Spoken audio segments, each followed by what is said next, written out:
Okay, Facebook, this is the last video of the day.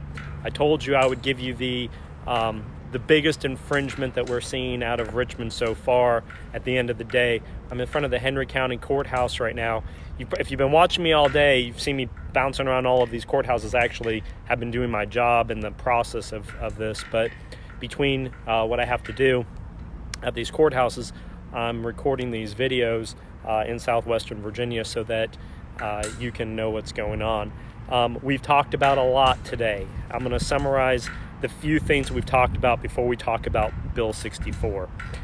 We talked about Senate Bill 14, which deals with making illegal binary and bump stock triggers. That would be a felony to possess. We talked about 15, Senate Bill 15, which is being able to carry a firearm in a public building such as the DMV, even concealed, would make it a crime for you to do that, punishable by up to a year in jail and a $2,500 fine. We talked about 67, Senate Bill 67, which makes it a civil penalty of $250 for failing to report your firearms. And then we talked about 70 this morning. 70 was a big one. This is dealing with private party sales. And if that passes, it would make it a felony to sell a gun to somebody in a private party transaction without going through a background check, and make a misdemeanor to purchase it without going through the background check. All of those videos are down the Facebook page. So scroll down and you'll see them. They're all there. They're in-depth and comprehensive on the subjects. But 64, whoa. 64 looks somewhat innocent, and unless you're looking for it, it's very hard to find. But before I talk about what the text of 64 is, I want to show you what the Second Amendment actually says. So just take a look here.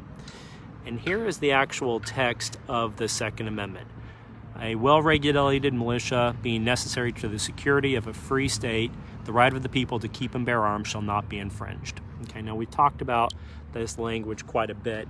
And essentially, for a long time it was argued that you could only have firearms for militia purposes, basically paramilitary organizations, for the purposes, I guess, of defending yourselves against a tyrannical government. Well, the Supreme Court ruled in Heller many years ago that the Second Amendment applies to citizens. Okay, so you can own and possess a firearm for the purposes of self-defense. And the Supreme Court has made other rulings. There was a ruling in Massachusetts that talked about stun guns even being weapons that you can own and possess. Massachusetts had a rule about stun guns being illegal, felony illegal to possess a stun gun, not even a gun, but a stun gun. And the Supreme Court said that that is even protected by the Second Amendment. So it's super clear to the Supreme Court and to anybody who knows anything about the law that citizens have the right to be able to own and possess a firearm. However, the Second Amendment, as it's written, talks about a well-regulated militia. Now, a militia is synonymous with the word paramilitary, and I just want you to you can look these words up, but paramilitary, militia, they're very interchangeable. Okay, so Senate Bill 64 as proposed, it's a very short bill, and I want you to look at it right here. I'm gonna flip the phone.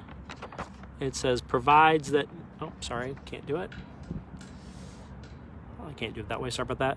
Provides that a person is guilty of unlawful paramilitary activity if such person assembles with another person with the intent of intimidating any person or group by drilling, parading, or marching with any firearm, any explosive or incendiary device, or any components thereof. Such unlawful paramilitary activity is a Class 5 felony. Okay, so what is this bill doing? Well, there is a code. It's already the law in Virginia, but it's 18.2-433.2 that makes certain paramilitary activities illegal. And as it is right now, basically it is a felony to essentially build firearms and teaching people how to create explosive devices in times of civil disorder, and it is also a felony to assemble for training and so forth during civil disorder. okay? Now, whether or not that statute's legal or not, I don't know. I've never seen the statute ever implemented in a criminal court, but it's been on the books for a long time. However, what the bill proposes to do is that in times of non-civil disorder, so this is basically just times of peace, if you were to drill with the militia, basically a militia would be defined as one other person. So if you and your buddy are in the backyard and you're practicing paramilitary activities, then that could be considered a Class 5 felony. Now I want you to think about that just for a minute, because the statute as proposed says that if you are intending to intimidate any person or group of people by parading or drilling and so forth. Well, let's just talk about drilling. If you're in the backyard and maybe you have 5 or 10 guys and you have a small militia of people, and you're in the backyard and you are drilling and your neighbor is intimidated by what you are doing, then all of you who are participating in this paramilitary drilling would be considered felons, Class 5 felonies. You're not going to be allowed to parade with a firearm if it's for the purposes of intimidating another person. Well, I mean, isn't that what free speech is mostly about? Is you're going out and you're making your point, and obviously somebody else has a different point of view, and those people may feel intimidated by what you're doing, and then now you guys are in a parade holding your firearms, your legal firearms, parading, and now you're going to all be Class 5 felons as a result of that. And it also says with firearms or with any components thereof. So what does that mean, components thereof? What if you just bring out the stock of a rifle? Well, that's a component of a firearm. What if it's not an active firearm, but it's just the stock of the gun? What if you are talking about just bringing out magazines, clips from your firearm, not clips, and magazines, what people call clips. Parading around with those would be considered a felony. So Senate Bill 64 directly attacks the Second Amendment in its original text. It goes straight for the jugular, that not only have they talked about all these other laws which infringe upon the citizens, but they're talking about the militia being illegal. How can you have a militia if you don't drill? How can you have a militia if you don't have an organized group of people and you are practicing your military moves? They are saying that to have a militia in a time of peace and not of civil unrest, if that intimidates anybody, which obviously somebody's going to feel intimidated by that, then you're going to be a felon. It infringes on the Second Amendment. It infringes on your ability to have free speech.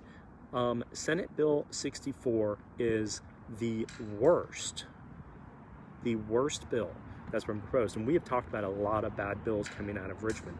And guess who's the patron of the bill? Senator Lucas. Our senator from Portsmouth, Virginia, is the patron of this bill. This is a direct attack on the Second Amendment. Now, I don't know how much traction this bill is going to get. Not all bills become laws. This is a short bill, and what I'm afraid of is what happens in Richmond is when these bills get passed, a lot of the times hundreds of bills get passed, and the committee people don't even read them. The delegates don't read them, the senators don't read them, because there's just too much information. So they rely on their leaders to say, yeah, this is a good bill, or no, this is a good bill. And a lot of them just go through the statement. And this one little paragraph that she's proposing to add into the law would dramatically change the outlook of being able to have any type of militia activities in Virginia.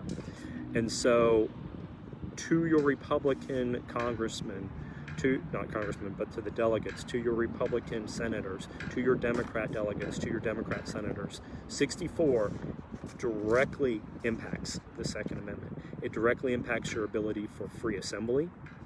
It directly impacts your ability to form and drill, and 64 has to be killed. So, for all of those reasons, write to Senator Lucas, ask her to withdraw this bill. I don't know what she is intending here. Is it an innocent bill? I don't think so. I think it is a foundational bill for future legislation that will come out, saying the Second Amendment should not even be applicable in Virginia. Get this, they also have some other bills in the Senate which are constitutional amendments.